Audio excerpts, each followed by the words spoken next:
بداية موسم التدريب، موسم الصياح. نزلت الصيدلية وحاسس ان انت تايه ما بين الرفوف؟ اوعدك الفيديو ده هيوفر عليك شهور بل ممكن سنين من التوهان. هقولك ازاي تتدرب صح من واقع خبرة حقيقية. انا كنت تايهة زيك، عشان كده حاسة وفاهمة وعارفة كل الاسئله اللي عندك وكل اللي بتمر بيه. ايوه، يعني ايه اللي اتغير دلوقتي يا ندى؟ اللي اتغير دلوقتي ان زميله ليا ربنا يبارك لها يا رب قالت لي على طريقه وترتيب معين اراهنك انك هتبقى ملم بمعظم الصيدليه في وقت قليل. لا لا لا، مش هقول لك امسك حرف الايه وصم فيه، لا لا ما تقلقش. هنتبع نظام الكاتيجوري. طيبات ايه بس؟ هو انت لسه هناك؟ عايز يعني ايه يا ندى كاتيجوري؟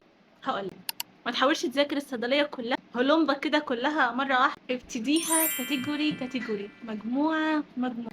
يعني ممكن تبدا بالمسكنات لان هي اكتر حاجه بتطلع. تمسك المسكنات تطلع لها بطاقه، والتشانل دي هتساعدك جدا جدا جدا في المذاكره وعن تجربه. تمسك الماده الفعاله من قفاها كده وتعرف طالع منها كام براند نية، وامتى تستخدم كل نوع. يعني ده احسن في السخونيه، ده احسن في الصداع، وهكذا. وايه اهم التحذيرات والناس اللي ممنوع تاخد. تطلع لها بطاقه بجد، مصدقتنيش. تخلص المسكنات، اللي بعده يا ضنايا تمسك مثلا ادويه الكحه، ادويه الضغط.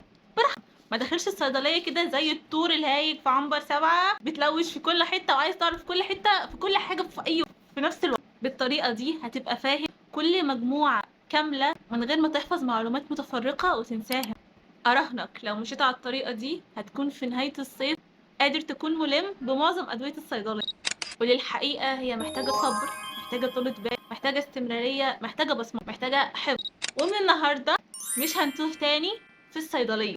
ولو حابين نعمل سلسله جديده جنب سلسله فك الطلاسم اللي بنتعلم فيها ازاي نقرا روشته، نتعلم فيها كاتيجوري كاتيجوري وايه اهم الادويه اللي نبدا بيها، ابدأوا لي في الكومنت. ابدأ السلسله، جربوها لما تنزلوا الصيدليه وقولوا لي رايكم. باي.